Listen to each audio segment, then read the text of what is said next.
the first Nintendo Direct of 2026 will indeed be a partner showcase. Something that has now been also confirmed by Nintendo. We already know that the Pokemon Presents is happening in the end of the month, specifically on Pokemon Day, February 27th. That has actually been data mined. There are also ongoing rumors about a third Nintendo Direct, well, or presentation if you will, the general big Nintendo Direct. Let's start off with the one that we already have, namely the partner showcase, Joey. What do you think they will bring here so that they can clear it out before a general Nintendo Direct later down this month or maybe next month? Indiana Jones. It would be crazy if we already got an announcement of Final Fantasy VII Rebirth. There's also the Fallout 4 stuff coming out, the partner showcase.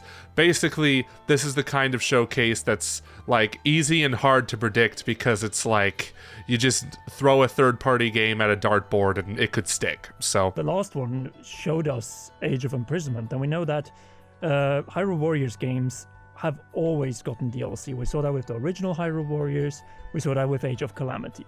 So who is to say we could suddenly get the announcement of pay DLC for Hyrule Warriors Age of Imprisonment in this partner showcase? It is a possibility, and which we shouldn't disclose, seeing that that game has already been a part of Partner Showcase during the Switch 2 generation. I feel like something like Halo, like Forza, that is something you save for a general direct. Partner Showcases, I feel like those are mainly for games we already knew existed, like be it on other platforms, or games that we already know have been announced for Switch 2, like Lego Batman, Indiana Jones, games like that. I think maybe their biggest card to deal in this showcase would be the Dusk Bloods. We haven't seen that game since the April Switch 2 Nintendo Direct of last year, so this could be the time to really showcase this game. Speaking of From Software, we are still waiting for Elden Ring, and oh my god, it is a given. It should be in this presentation with a new release date. We also have in the end of the month Capcom's Resident Evil Requiem plus that whole collection. We have also 007 First Light, another game that is also coming to the Nintendo Switch 2, so this could be really packed. Red Dead Redemption 2 has been rumored for quite a while, so who knows? That'd make me excited. Like, Red Dead 1 already got a Switch 2 update, a free one, so I would hope like they're planning something just for Switch 2 for Red Dead 2. Xenoblade is not going to be here because it's obviously owned by Nintendo, which brings us over to the first party stuff, and we already know about the Pokemon Presents thanks to the data mine. Question is, of course, before February 27th of Pokemon Day and the likely reveal of Pokemon Gen 10, will we see a general Nintendo Direct? Because sources here are diverging on that matter. Some say the third week of February, which is also what I have been predicting originally. That is to say around the 17th or 18th of February. So literal days before the 40th anniversary of The Legend of Zelda. Or are those conflicting sources that Nash Riedel has been bringing up? Because he's brought up two possibilities. One is the third week of February, and the second one is sometime in March. And we also know that Mario Day... Because we saw last year, it was so odd, because Nintendo, a week before the Switch 2 Direct, had a Switch 1 General Direct the week before. They showed off Metroid Prime 4, Tomodachi Life, Rhythm Heaven, Groove, games like that. It was very bizarre. Like, why did you save that for March? You could have shown us that in February. I don't know if March is now going to be Nintendo's like standard direct time from now on, because before that it was almost always February. It will probably be sooner than the first Nintendo Direct we had in 2025 anyway, which was in the end of March, right before the big Nintendo Switch 2 Direct, in the start of April and the new fiscal year.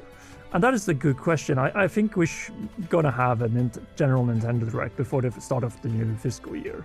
The question is only, of course, timing-wise, because when it comes to the week of the 21st, or the big anniversary of The Legend of Zelda, 17th or 18th makes sense. It's around what we had in 2021 as well. My only concern is that it might be a little bit close to the reveal of a new generation in the Pokemon Day presentation. I feel like Nintendo wants to just bring as much goods as possible and confirm that, yeah, 2026 is going to be our year. It doesn't matter if GTA 6 is coming out or not. We have the games and top sellers. And one of those top sellers is a rumor of a new 3D Mario game. Nash Riedel has been pointing pretty clearly that reveal is happening in this first general Nintendo Direct, and it will be coming out later this year. So probably have it even before Pokemon Gen 10, because Pokemon new generations at least like to come out in November, while we remember that Super Mario Odyssey was at the very end of October in 2017. If they can pull that off, they are literally they have already won 2026. Of 3D Mario, I always struggle to believe, because it's like, because that's what everyone wants, right? That is what people are clamoring for right now, because a lot of people have been disappointed in the Switch 2's output within its first year on the market, which on one hand I get. There haven't been that many bangers like after Donkey Kong Bonanza. I know Prime 4 is a banger for me. That's my game of the year, but it didn't sit well with a lot of people, understandably. So 3D Mario is what people are begging for, and I would love to think like Nintendo would at least have a 3D Mario within like a year and a half of their first system being out. I remember Mario Galaxy was not a launch title, but it still came out like just a year after the Wii came out. And the Switch, Switch 2 Switch 1 was already Odyssey. So I would think like the timing, even when you take into account Super Mario 3D World on Wii U, which also came out a year after the Wii U came out, it does feel like there is a pattern here. So I would hope that it follows the same pattern. Come June 5th, we have had that 1 year with Nintendo Switch 2. And we're already entering that time frame where a new 3D Mario would be feasible. And also, it could coincide then with the 30th anniversary of the first 3D Mario ever, Super Mario 64.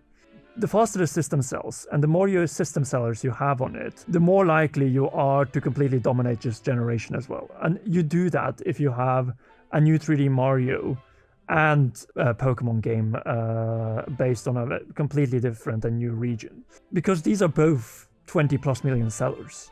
But they still have so many other franchises that are in the bestseller category. We don't have a new Animal Crossing, we don't have a new 3D Zelda, we don't have a new Smash. We're just looking at the 5th place and below bestsellers. So they're not burning off anything here. Quite contrary, they're just providing 2 bestsellers in a year where you will need bestsellers, since after June 5th we are in a new year. Of course, we should have other type of games as well. A part of Nash Wiedel's rumor here, or Leak Express as he calls it himself, ties to Monolith Soft and Monolith Soft's new game coming out, being revealed and also coming out this year, which I believe, because we have seen in the past with Xenoblade Chronicles 2 and Xenoblade Chronicles 3 that the reveal to release cycles of those games have been less than a year. All I asked for was Xenoblade, and I'm going to sound like a broken record because I bring this up all the time. I really just I would love to revisit those games. I don't know if I'll have time to ever beat them because, I'm a busy father of 2.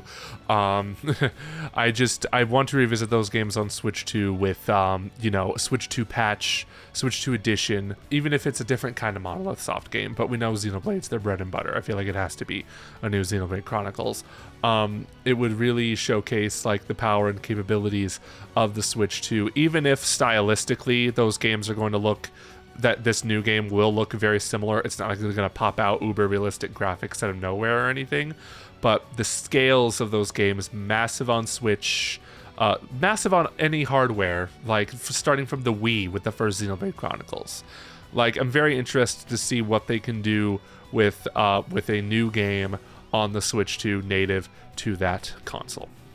Yeah, because let's be honest, Nintendo Switch 2 is already becoming kind of this complete machine. Not only do you have backwards compatibility, you also have already a very solid lineup of games. We have a Mario Kart, we have a new Donkey Kong, we have a bunch of spin-off titles. But now we're looking at a horizon where we have Switch 2 exclusives that are brand new and bestsellers in a way that we haven't before, and also combined with third-party games finally running smoothly and coming out more or less at the same time as on other systems. Just a crazy 1-2-3 punch. Hopefully 1-2 Switch 2 is not going to be in that lineup, but you know what I mean.